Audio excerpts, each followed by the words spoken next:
Bienvenue sur Sirène Camer, mon blog d'infos, de news, de gossip, d'avis, sans oublier notre bon vieux Congossa. Je vous invite à vous installer confortablement, une boisson, un pot de popcorn, prêt pour elle, actu du jour? C'est parti. Bonjour à mes abonnés, j'espère que vous allez bien. Merci pour votre soutien et vos encouragements. Pour ceux qui me visitent pour la première fois, bienvenue sur Sirène Camer. N'oubliez pas de vous abonner, d'activer la petite clochette bleue pour ne rien manquer et pour soutenir la chaîne. Vous avez dorénavant un autre moyen de soutenir la chaîne via les souscriptions, donc n'hésitez pas à souscrire pour avoir accès à certains avantages. Je vous en remercie d'avance. Les influenceurs camerounais ont la langue bien pendue. En voilà un bel exemple, j'ai nommé le jeune Tic Dengue qu'on connaît tous. Tic Dengue au sujet de son ex-juju Bob Dylan. Voilà ce que dit Tic Dengue au sujet de Bob Dylan. Tu ne peux pas connaître la vraie mentalité d'un pauvre. L'argent est venu beaucoup, le cerveau n'a pas supporté. Il y a eu court-circuit. Invité dans le Mood Show by Duc Le Mood, le jeune web comédien s'est vu interroger au sujet de son ancien assaut, Bob l'éponge, Bob Dylan. Tic Dengue ne va pas mâcher ses mots. Pourquoi a-t-on arrêté de te voir marcher avec Bob Dylan, lui demande-t-on. Voilà ce qu'il répond. Bob Dylan de base, c'était un fan, lui-même sait.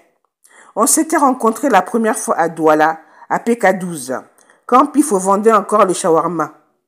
Il était venu pour des photos. Apparemment, ce jour, il n'avait pas eu sa photo. Il est rentré un peu frustré.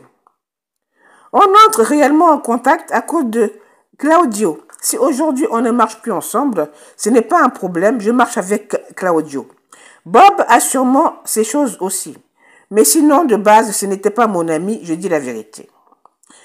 On lui demande, quel conseil peux-tu donner à Bob Dylan? Voilà ce qu'il répond. Mais quand quelqu'un n'a pas encore vécu un certain bonheur financier, tu ne peux pas connaître sa mentalité. Donne-lui un peu 1 million pour voir s'il est gentil ou méchant. Tu ne peux pas connaître la vraie mentalité d'un pauvre. Et puis il y a aussi la starmania. Quand ça te surprend, l'argent aussi te surprend, c'est pas facile. Il faut comprendre, l'argent est venu beaucoup, le cerveau n'a pas supporté, il y a eu court-circuit.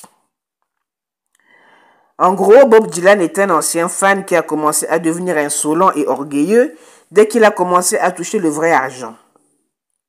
Donc, la Starmania a fait Bob est devenu Bob Mvemba.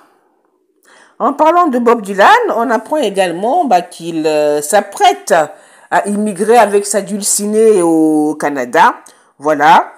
Donc, ça va se faire, ou c'est peut-être déjà fait. C'est récent en tout cas. Donc, bonne chance à eux. Donc, on se retrouve bientôt pour une nouvelle vidéo. En attendant, prenez bien soin de vous. À bientôt. Il faut être bien de base, un fan. Il va voir si c'est que je dis la vérité. Dans votre trio, on a vu que tu as recommencé à marcher avec Claudio. Pourquoi seulement Claudio? Mais ma foi, on marche avec ceux qui veulent marcher avec nous. Non? Ceux qui veulent marcher avec nous, on ne marche pas avec eux. Mais vous êtes connu dans le showbiz, pourquoi aujourd'hui? On te connaît dans quel showbiz? Tu parles d'abord qui? Tu connais qui? Bob, Claudio. Moi je connais Claudio dans le showbiz. Et Bob Dylan n'était pas dans le showbiz quand c'est connu. Bob Dylan de base c'était un fan. On entre réellement en contact à cause de Claudio. Parce qu'il était beaucoup plus proche de Claudio. Et puis lui et moi, c'est comme ça que ça a commencé à coller, on a commencé à faire des projets ensemble. On a décidé, sinon de base, lui et moi, on n'était pas amis. Et parler ça c'est la vérité. Mais comme ce sont les conseils, tu donnes aussi quelques conseils à Bob. Quel conseil tu peux lui donner? Le conseil que je peux donner à Bob, c'est que peut-être souvent, quand quelqu'un n'a pas encore vécu un certain bonheur financier, il ne connaît pas sa vraie mentalité. Tu vois, tu vas connaître la vraie mentalité d'un pauvre. Donne-lui 1 million, tu vas voir s'il est, s'il est gentil ou s'il est méchant. Tu vois un peu. Dès lors que tes conditions de vie ne dépendent pas d'être libre, on va connaître ta vraie mentalité. Donc, moi je ne dis pas sur le peut-être je donne ce conseil à toi. C'est ton ami. À toi de te conseiller aussi. essaie de le comprendre. Peut-être qu'il y a la stamania aussi un peu qui le surprend. Et toutes ces choses-là qui surprennent l'argent, tout ça, c'est pas facile de gérer l'argent, Joe. Tu vois un peu, non? Donc il faut comprendre que peut-être l'argent est venu beaucoup. Le cerveau n'a pas supporté. Il y a le coup-circuit. Donc du coup, il a jeté les gens comme toi, les gens qui s'est marié.